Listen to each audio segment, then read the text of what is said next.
Hi అండి. ఈరోజైతే నేను వంకాయ నత్తల కూర ఎలా వండాలో మీకు చూపిస్తాను. ఈ కూర అయితే నేను వండట్లేదు, మా హస్బెండ్ వండుతున్నారు.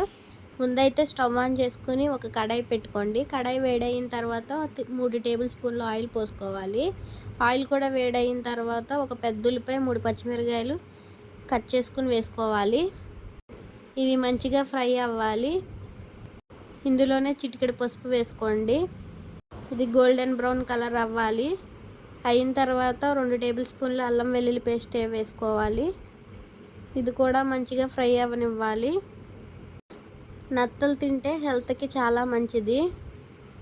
నత్తలు అనేవి న్యాచురల్గా దొరుకుతాయి, అందుకని ఎటువంటి హెల్త్ ప్రాబ్లమ్స్ ఉండవు నత్తలు తినడం వల్ల. ఉల్లిపాయలు అయితే చక్కగా ఫ్రై అయిపోయాయి. ఇందులో శుభ్రంగా వాష్ చేసుకున్న నత్తలు వేసేయాలి. ఇందులోనే రుచికి సరిపడ్డ సాల్ట్ కూడా వేసేయండి.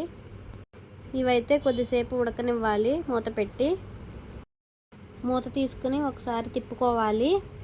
ఇవైతే ఇంకా చాలాసేపు ఉడకాలి. ఇందులోనే కట్ చేసి పెట్టుకున్న వంకాయలు వేసుకోండి. నేనైతే ఎప్పుడు వంకాయ నత్తలు తినలేదు, ఫస్ట్ టైం తింటున్నా. టేస్ట్ మాత్రం సూపర్గా ఉంది. ఈ వంకాయలు కూడా మంచిగా ఫ్రై అవ్వనివ్వాలి. ఇవి ఫ్రై అయ్యేంత వరకు మూత పెట్టుకోండి. ఇవి కూడా కొంచెం ఉడుకుతుంది. ఇందులోనే ఒక పెద్ద టమాటా చిన్న చిన్న ముక్కలుగా కట్ చేసుకుని వేసుకోవాలి. ఈ టమాటా కూడా మంచిగా ఉడికిపోవాలి. ఈ ప్రాసెస్ అంతా సిమ్లో పెట్టుకునే వండాలి. ఇక్కడైతే టమాటా కూడా మంచిగా మగ్గిపోయింది. ఇందులోనే రుచికి సరిపడ్డ కారం కూడా వేసుకోండి. కారం వేసిన తర్వాత కొద్దిసేపు ఫ్రై అవ్వనివ్వాలి. ఇందులోనే ధనియాల పొడి, జీలకర్ర పొడి వేసుకోవాలి. అలానే గరం మసాలా కూడా వేసుకోవాలి.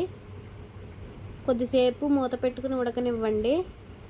తర్వాత ఒక గ్లాస్ వాటర్ పోసుకోవాలి.